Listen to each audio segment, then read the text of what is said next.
विधवा बहू की शादी। कौशल्या और रघुवीर की एक बेटी थी सविता। सविता को बचपन में ही पोलियो मार गया था, जिससे वह एक पैर से अपाहिज थी। सब लोग उसे दया की दृष्टि से देखते थे और अपने माँ बाप की बहुत ही लाडली थी।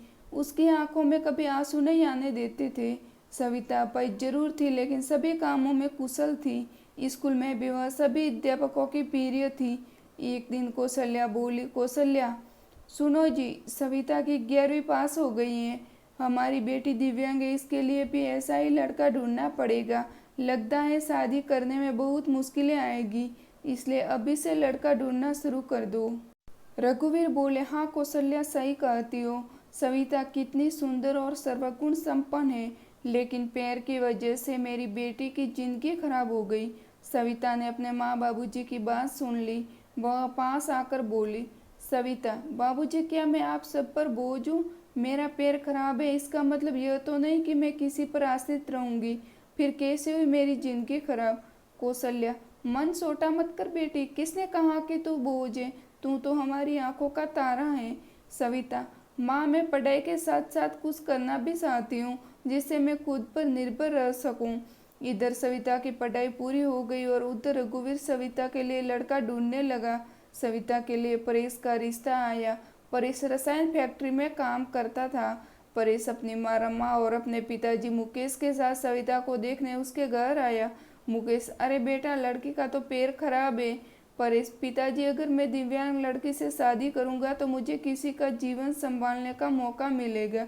रमा, बेटा, तेरी जिंदगी है, जो भी फैसला हो सोच समझ कर लेना। परेश, देखिए सविता जी, मैंने आपकी जितनी तारीफ सुनी, मैं खुद को आपसे मिलने से रोक नहीं पाया। क्या आप शादी के लिए राजी हैं? सविता, परेश जी, मैं एक अपाहिज लड़की हूँ और आप पूर्ण रूप से समझते हैं। क्या आप एक अपाहिज लड़की को स्वीकार करेंगे?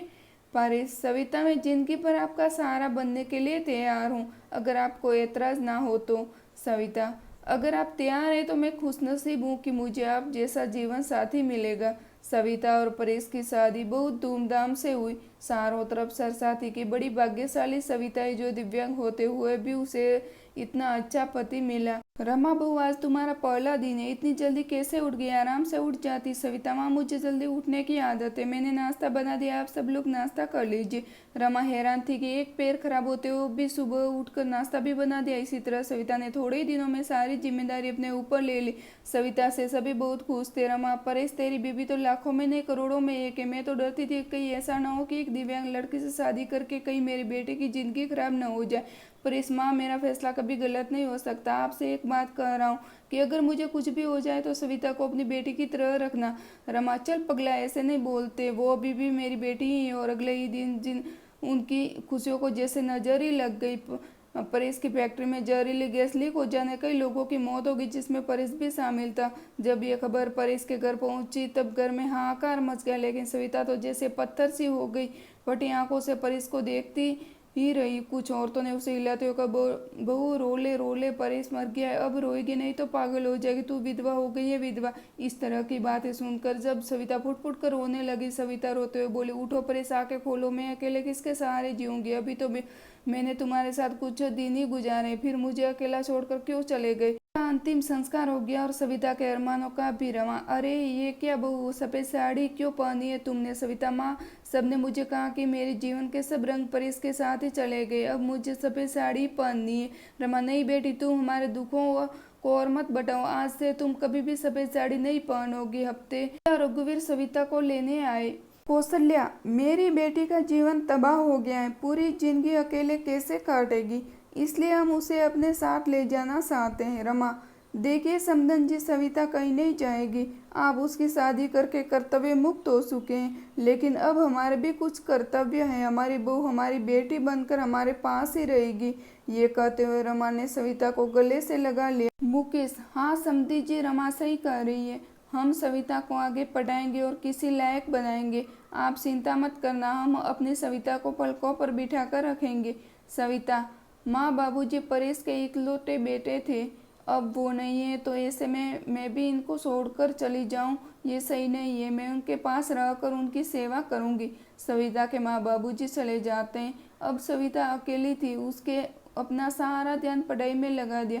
ऐसे में उसकी मुलाकात गौरव से हुई, जो समय समय पर सविता की पढ़ाई में मदद करता था। गौरव मुकेश के दोस्त का सबसे अच्छा बेटा था। उसका काम के सिलसिले में परेश के पिता के पास आना जाना लगा रहता था। गौरव इंजीनियर था और बड़ा ही शालीन स्वभाव का और संस्कारी लड़का था। चारों तरफ औरतें बातें बनाने लगी।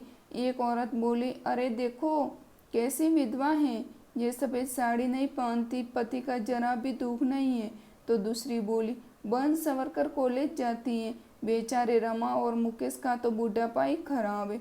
तीसरी औरत ने कहा, पहले इस लड़के का घर में आना जाना ठीक था, लेकिन अब परेश नहीं है तो इसे जवान बहू के घर आना जाना नहीं चाहिए।